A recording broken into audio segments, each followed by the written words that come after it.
In this video, we'll look at some apparent bad news outcomes of the England and Wales water privatisation case. We'll examine some data and analysis from a relevant 2001 report by the Public Services International Research Unit, or PSIRU, based at the University of Greenwich here in the UK. We'll also use a 2004 book by Massimo Florio, attempting a welfare impact assessment of all the British privatisations, including water, from 1979 to 1997. We should note, though, that neither of these sources provides a dynamic baseline, or counterfactual. In other words, there's no comparison of water privatisation with what would have happened if the England and Wales water sector had not been privatised. We have only a comparison of what happened with the status quo conditions before privatisation. So we'll present some of our own views to provide a more balanced assessment. You may also want to think about what pieces of evidence you feel are missing here to complete the story, and what kinds of questions you might have to start asking to find them. We can recall from our earlier video that one promise of privatisation was that in the private sector, the water industry might be motivated to be more efficient. This could be due to more access to professional management approaches, adoption or development of better technologies, and being able to capture profits rather than return these to the state. One aspect of greater efficiency could be labour productivity. This is a measure of the amount of GDP produced per hour of labour. On this first possible measure, Florio's book suggests that there is only weak evidence for any significant upward trend after water privatisation, at least in the period of his analysis up to 1997. Second, Florio states that whilst most public offerings like this are usually underpriced, then underperform, the England and Wales water industry, he feels, was underpriced but then outperformed. The bad news outcome here is what Florio calls persistent excess profits, presumably above and beyond what he might reasonably have expected. The PSIRU report also highlights a laxity, as Florio would call it, in regulatory controls over these early post-privatisation monopoly profits. The PSIRU report indicates a 147% rise in pre-tax profits across the period from 1990 to 1998. And this was certainly bad news for the water companies. It generated much bad publicity for them and reinforced perceptions about financial abuses in the England and Wales privatised water sector that persist to the current day, as we'll see. But this was also an area where the water sector regulators did respond with tighter price controls. This was particularly the case in 2000, with a one-off, over 10% cut in prices. This was spearheaded by the then Director General of Ofwat, Sir Ian Byatt. In fact, Sir Ian had already called for a one-off cut of around 20%, before negotiations brought this figure down. To track the duration of any apparent persistent excess profits, it's useful to look at the plot of the sector's post-tax rate of return over time. You can see in this plot how the 12 to 13% post-tax rate of return permitted in the early days of privatisation slowly tailed off towards 2000. It later then stabilised at a lower rate of around 6%. Of course, there was no pre-privatisation rate of return indicator for the 10 major regional water authorities for us to compare to here. But we do know the pre-privatisation profit cap on the smaller water-only companies. That's the smaller firms that were always operating in the private sector even before privatisation. These water-only companies represented about 6% of the overall modern equivalent asset value of the overall England and Wales water industry at privatisation in 1989. And they were regulated with a simple cap on their profits at a maximum rate of return of 5%. I'm quoting here the PSIRU report. So the later rate of return figure for the 10 major water and sewerage companies does not seem too far from this already accepted rate. And we know from our earlier video on the water privatisation sale price that there was also higher inflation and higher interest rates in the early 1990s. So these early post-privatisation rates of return must be understood against that wider economic background too. Turning to Florio's third piece of apparent bad news, he considers that water price rises above inflation after privatisation were regressive for consumers. One upward pressure on prices was, as we've mentioned in earlier videos, the implicit environmental tax, as Florio labels it, embedded in prices to meet future increased environmental standards. Florio further notes that construction costs had decreased after privatisation, but that these did not translate into lower water bills for consumers. Fourth, Florio considers that the whole programme of British privatisations, including the water privatisation in England and Wales, resulted in a dramatic fall in the UK public sector's net worth. A fifth aspect of Florio's welfare impact assessment was to look at employment conditions and labour relations. Florio's main points here are that privatisation marginalised trade unions in the water sector, although this was also a byproduct of the post-privatisation diversification behaviour of the privatised water companies into some areas that had a lower degree of unionisation. We noted in an earlier video that the England and Wales water sector in public operation had about 75,000 employees in 1974. By 1980 this had apparently reduced to around 60,000. Then by 1988, just before privatisation, the figure was down to around 40,000, or down about 30%.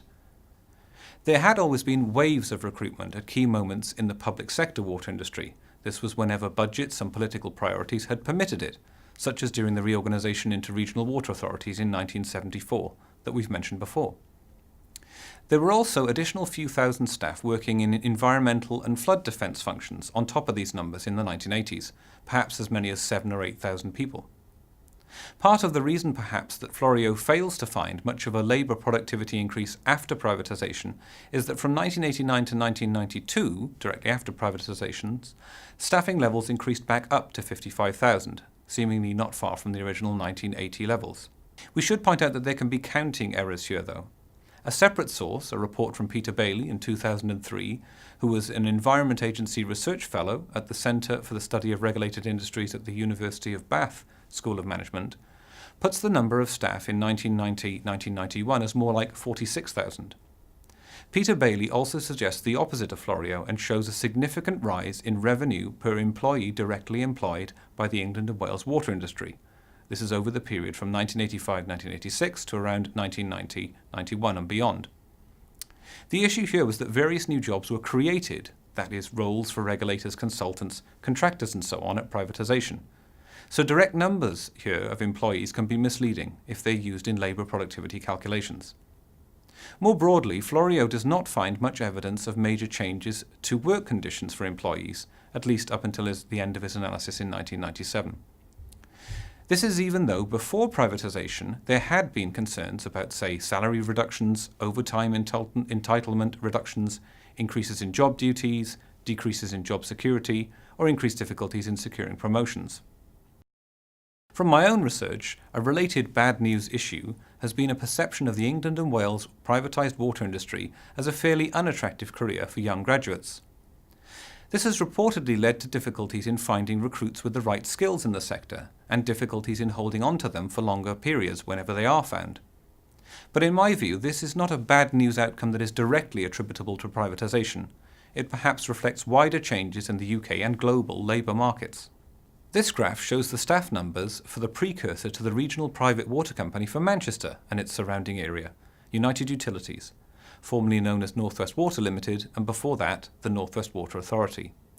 During its time as North West Water Authority, leading up to privatisation, staffing levels were cut by almost 24% between 1980 and 1989. Some water authorities cut more, here like Thames and Anglian at more like 37%. This next chart shows staffing levels up to 1999. 6 of the 10 major water and sewerage companies cut staff numbers over this period from 1990 to 1999. 2 had fairly consistent staffing levels, and only one of the major privatised water companies, Northumbrian, increased its number of employees here. Perhaps the overall trend here seems like a privatisation bad news outcome, say if you were an employee in the privatised water sector. But from a labour productivity point of view, there may be some good news here.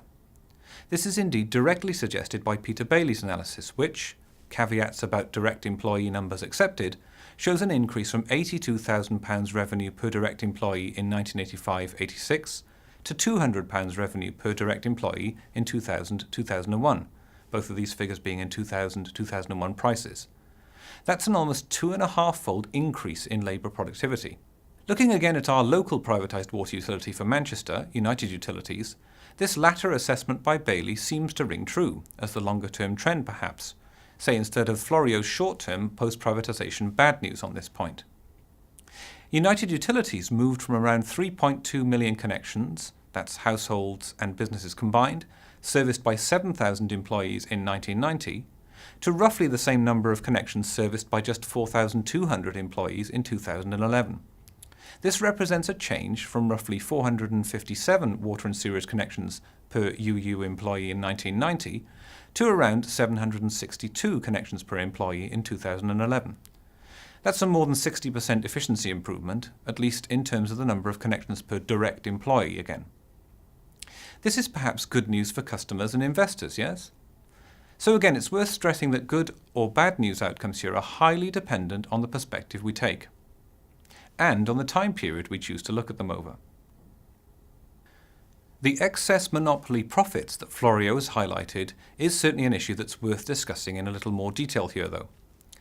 Living in the UK over the years, I've seen many headlines criticising the salaries of the heads of the England and Wales privatised water companies. Try Googling fat cats, water and UK and you'll see what I mean.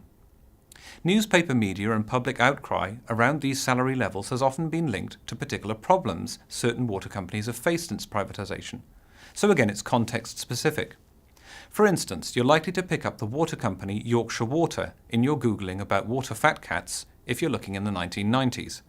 That's because Yorkshire Water's customers suffered a severe drought in 1995, and Yorkshire Water was widely criticised here for its poor response.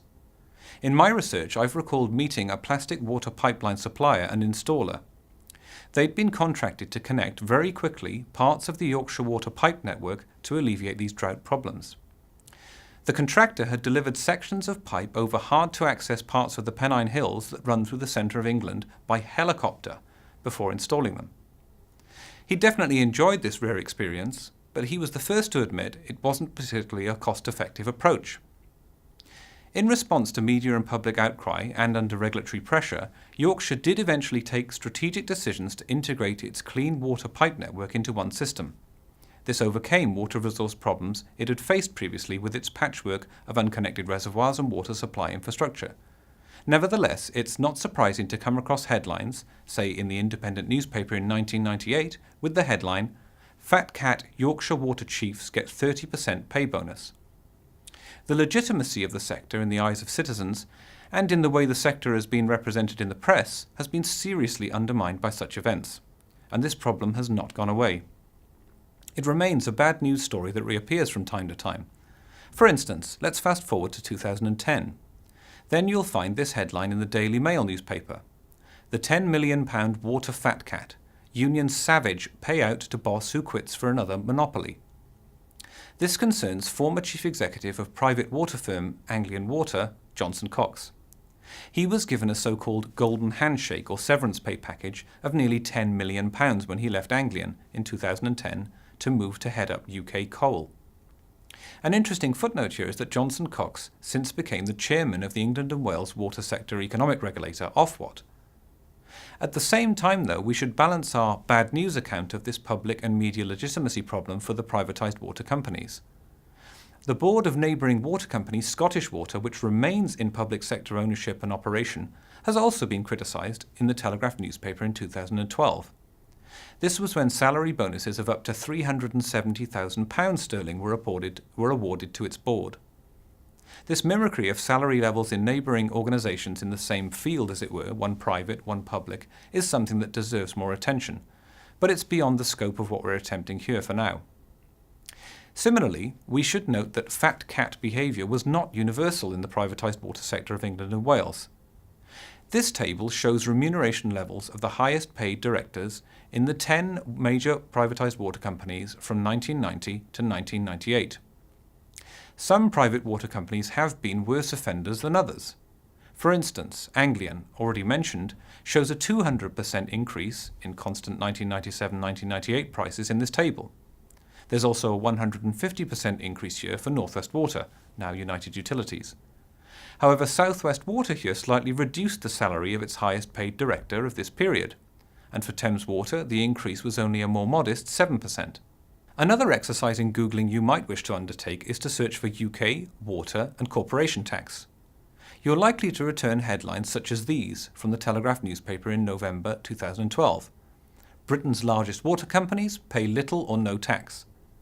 Or this one from the Daily Mail in June 2013. £1 billion tax dodge by water profiteers.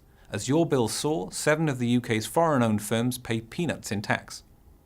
Or even this one from June 2013 on BBC News. Thames Water paid no UK corporation tax for the year. This reported tax avoidance, whilst clearly not the same thing as illegal tax evasion, is a bad news outcome from the England and Wales water privatisation. This kind of corporate behaviour is also an unwelcome trigger when thinking back to our strong ancient instincts about putting a price on water. Part of the problem here is the appropriate design and accountability of taxation policy for private companies, like these privatised water utilities. A related problem, though, is just how difficult it is to gain transparency and to understand where the money is going within the current-day structures of some of these privatised water companies, and then to design and implement national tax policies that can have any effect here. This picture shows the structure of Yorkshire Water. This is the privatised water company that supplies my own home where I live, some distance outside Manchester. I'm taking this diagram again from the Director of Strategy at Ofwat, Andrew Beaver, and I should point out that it's already a simplified ownership structure. At the top of this diagram, we have venture capital firm City Infrastructure Investors with a 47% stake in the Yorkshire Water structure. Then we have global investment firm GIC Infra Holdings with a 33% stake, and then there's European infrastructure investor Infra Capital Partners with a nearly 20% stake.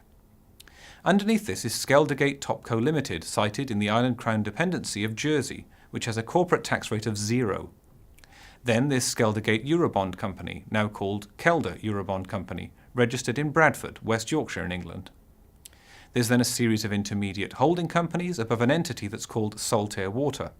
This is the holding company of the group of private investors above it that bought Kelder Group plc in 2008.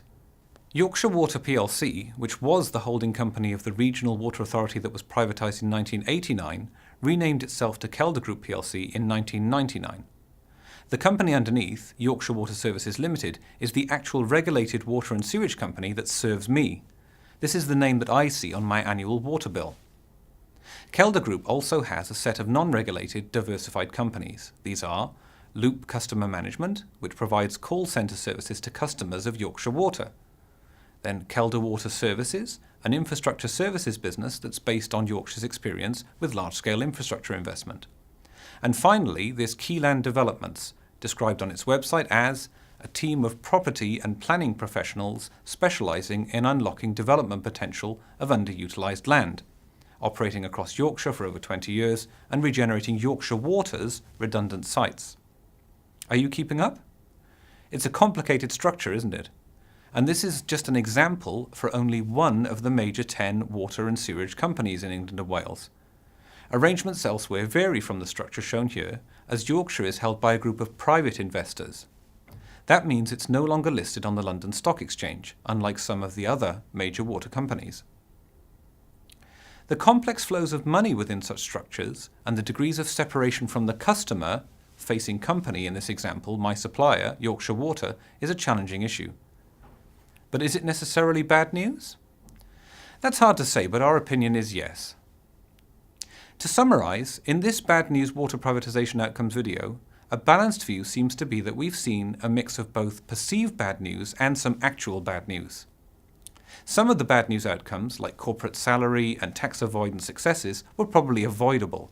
Stronger corporate social responsibility and better regulatory controls could perhaps have avoided these altogether. And even in our actual bad news, we've had to be careful about the perspective and the time period we've considered. Certainly, post-privatisation excessive monopoly profits are bad news for citizens. But in the longer term, these seem to have been addressed back down to more acceptable levels.